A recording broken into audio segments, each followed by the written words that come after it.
Hi everyone, my name is Chris Hargrave, and for the next few minutes I'll be explaining to you my research proposal for this semester.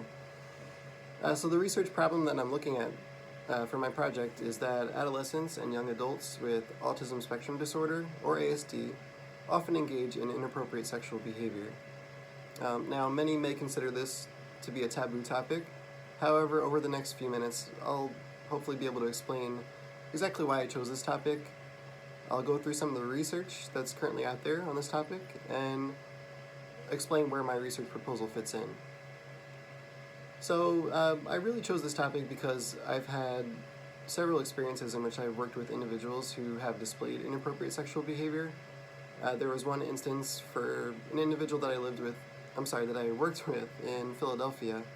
I was his case manager, and one day I got a call that this individual was seen in the middle of Center City, Philadelphia, a couple blocks away from his day program, engaging in an inappropriate sexual behavior.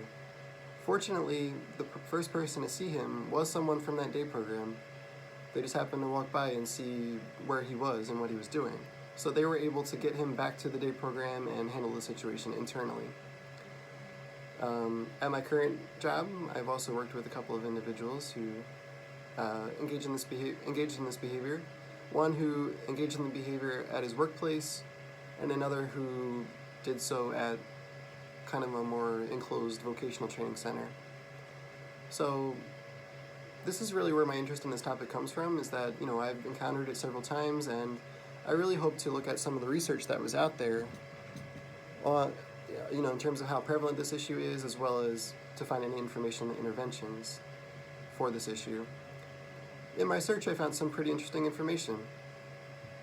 So to go through some of the research, I looked at a few studies, including a literature review and meta-analysis from 2016, and an additional study from 2007 that stated that inappropriate sexual behavior is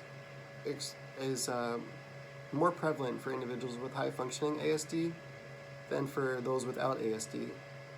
And common manifestations of this behavior include deviant forms of masturbation, undressing or masturbating in front of others, and initiation of unwanted physical contact. Some major concerns noted with this issue include an increased risk for social isolation for those committing this behavior, as well as criminal charges being filed against the individuals engaging in the behavior. Additionally, this behavior can cause harm to the targets of the behavior in some cases. I looked at one study conducted in 2016, which detailed the case of an adolescent from the UK who engaged in multiple instances of inappropriate sexual behavior.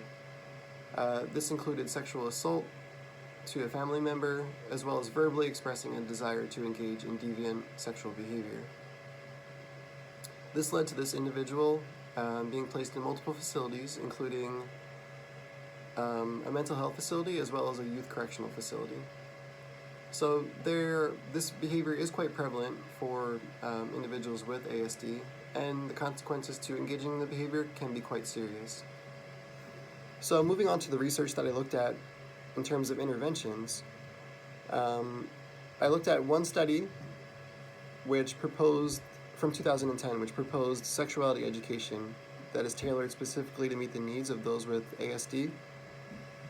It listed a number of topics that would be beneficial to focus on, and those included building and maintaining social relationships, romantic relationships and intimacy, masturbation and modifying that behavior to meet social norms, as well as reproductive rights. Now, this behavior listed all of these topic areas, but it did not specify how this information should be delivered to individuals with ASD. I did find some information on that in a study from 2009, which advocated for the implementation of sexuality education utilizing the principles of ABA. And these principles included the use of modeling, prompts, chaining, as well as prompt fading. Additionally, this study brought up a few instructional strategies that would employ the use of these ABA principles, and those strategies included video modeling, the use of visual cues to prompt individuals to engage in specific appropriate behaviors, social stories, social script fading, as well as task analyses. So with all of these strategies listed, unfortunately this study did not provide any data in terms of the efficacy of implementing these strategies, and it did not provide any references to other studies which included the implementation of these strategies.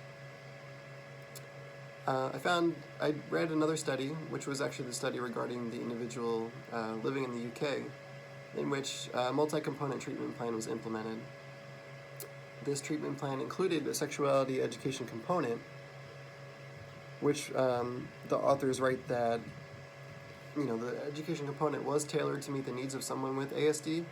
However, it did not describe exactly how this education was implemented, and I could not confirm whether or not the principles of ABA were used. Overall, this study reported a reduction in the target behavior. However, all of the treatment components were implemented simultaneously. So in addition to the education component, also a DRO, differential reinforcement of other behaviors procedure, was implemented, along with cognitive behavioral therapy, as well as a few other interventions. So unfortunately, a causal relationship could not be confirmed.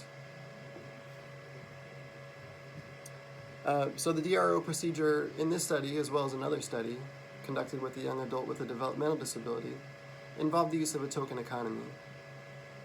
So in both cases, points were given to the individual if they did not engage in the target behavior at any time during an interval. So partial interval recording was used, and the individual would be given a point at the end of the interval if that behavior did not occur at any time. Points were taken away from the individual if the individual did engage in that target behavior during that interval, which would be the response cost. In both cases, points were then able to be exchanged for preferred items or activities. So again, in the first study, a causal relationship could not be determined, and in the second study, it was completed it did report a significant reduction in target behavior. However, the study was conducted with someone with a developmental disability, and it did not indicate if this individual was diagnosed with ASD. So this is where the gap in that study is. So in terms of my research proposal, it will hopefully serve to fill in some of the gaps in the current research regarding specific interventions for this issue, including implementation of sexuality education, as well as a DRO procedure. And the following question will be considered. Will implementing sexuality education or a differential reinforcement of other behaviors procedure have a more significant impact on the reduction of inappropriate sexual behaviors exhibited by 3 young adults with ASD who attend a vocational training center? And the findings of this research could potentially be beneficial to professionals working with adolescents and young adults with ASD, including teachers, direct support professionals, job coaches, and others.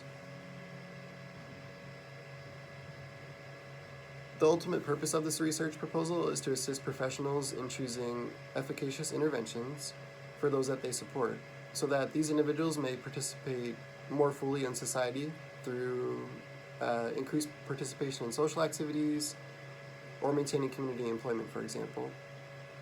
Okay, so a little bit about my research design. So my research study will take place at a vocational training center, which is for adults 21 and older, who are diagnosed with a developmental or intellectual disability. This training facility is a large warehouse-type building, which is divided into several sections. Each section is set up for completing specific jobs like fulfillment or packaging jobs, janitorial training, as well as training on other specific job skills. Approximately 110 individuals attend this training center, but the research participants for my study will include 3 young adults with ASD who are aged 22, 28, and 32. And the participants were selected for the study due to previous instances of engaging in inappropriate sexual behavior.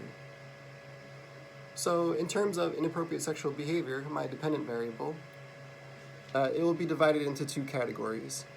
The first category will be public masturbation, which is defined as any instance of the participant touching his genital area under or over his clothing in an area other than the bathroom or in the view of others.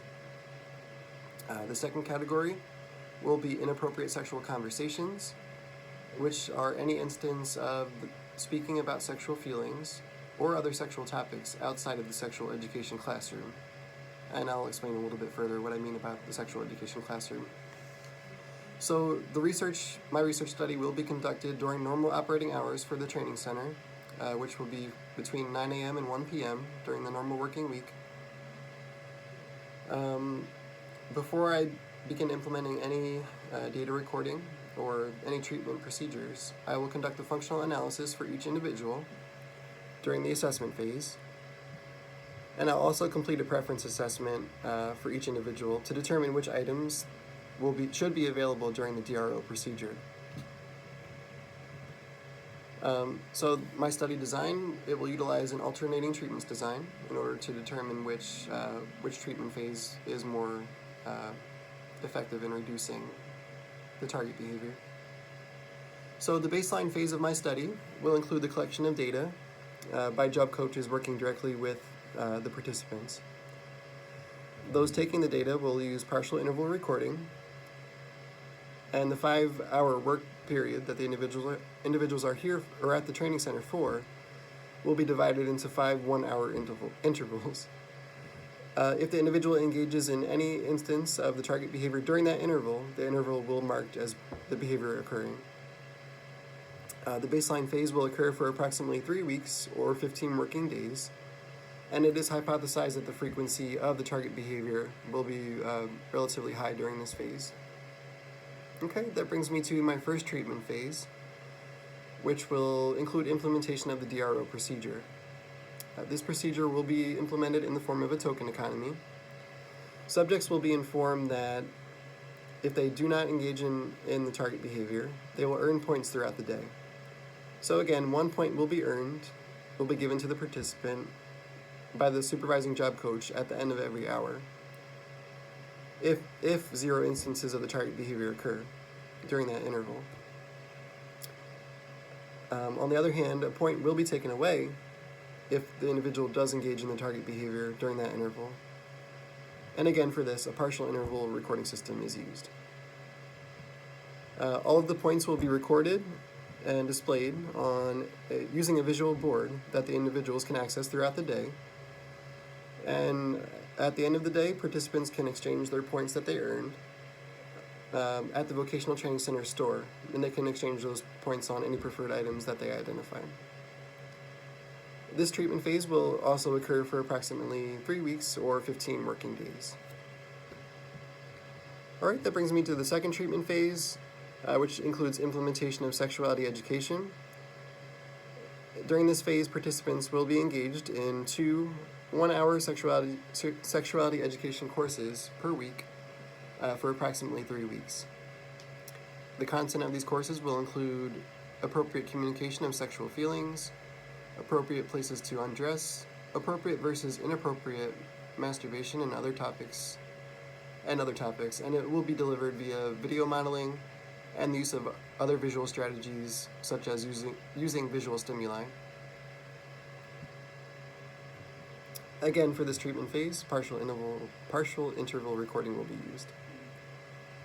Alright, so some expected findings from my study. I initially hypothesized that the DRO procedure will have a more significant impact on the reduction of the target behavior.